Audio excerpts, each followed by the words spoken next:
So in part one, I showed you the 4 chords, which went like this: E minor, C, G, and D. And there are your 4 chords. You can play lots of different tunes with that.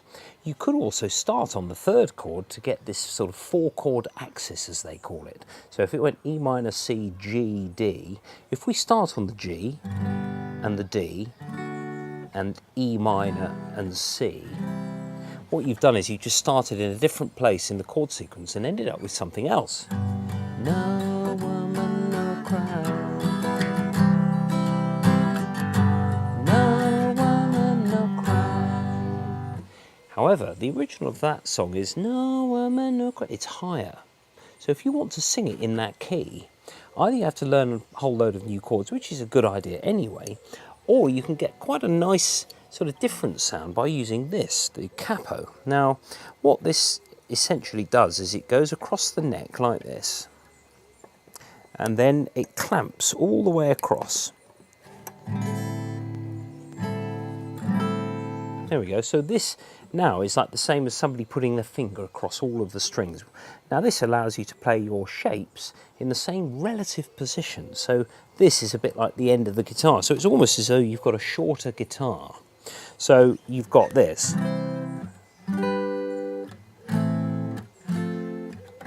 No woman, no cry. This is where the pitch of that original song now fits. No woman, no cry. No woman, no cry. Hey, little sister. It's exactly the right pitch of the original tune of No Woman, No Cry. So, armed with this, you can change any chord to, you can change any of your positions to get other chords. So if you do see a chord sequence, for example, that has G minor, and you think, oh, I don't know G minor, the answer is it's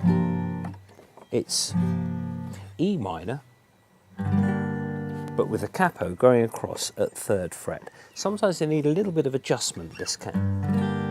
There we go. And the ideal thing is to push the capo up so it's just behind the fret. You can see the fret there and the fret there, right up against the fret, and it means that the capo will squeeze the strings down. So that's G minor now. That is a B flat chord. That is an F chord. And that is an E flat chord. So if you see 4 chords together in a song, you think, well, I don't know how to play those. You might be able to work out which shapes to use. Sometimes if you look online with the tabs, it'll say very small letters at the top, Capo 3. You think, oh, okay, well, that's Capo 3 there. If I was to play something like the intro to Here Comes the Sun by the Beatles. Now this is, the capo's at 7th fret here. It's just a bit of a fiddle to put on here.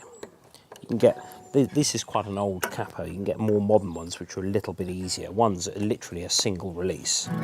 There we go.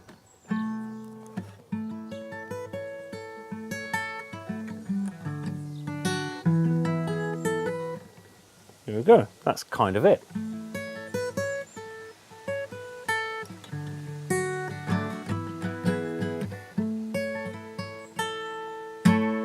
Here comes the sun, little darling.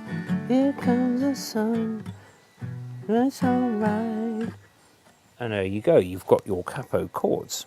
And any other song tends to have, you see people on stage with these things. It doesn't mean that you're any less of a guitar player because you might only know 6 shapes or something. Actually, it's about playing for the song, and that's what we should all be doing.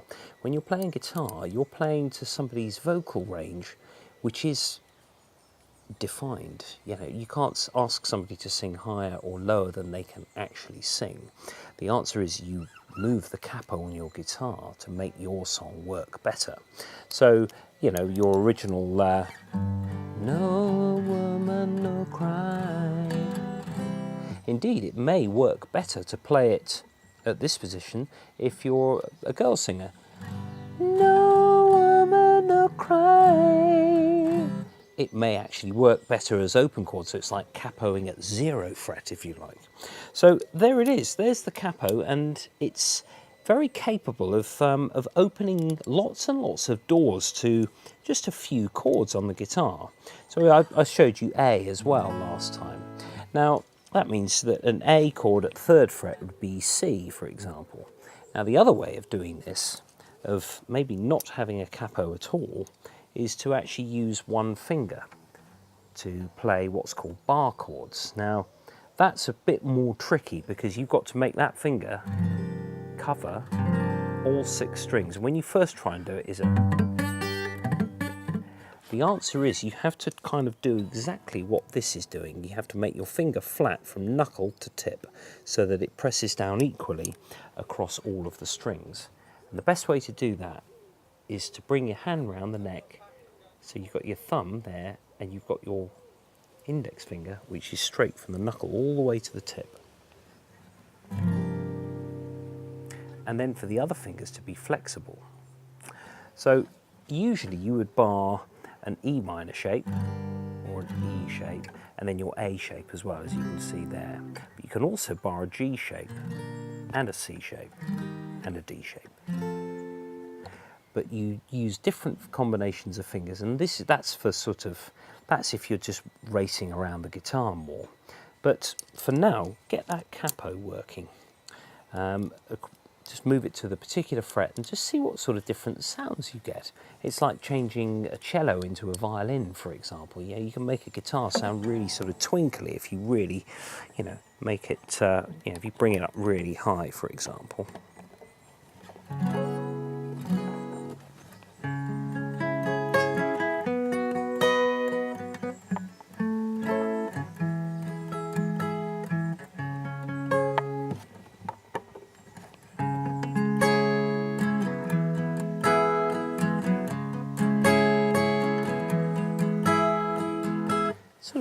It chimes quite nicely.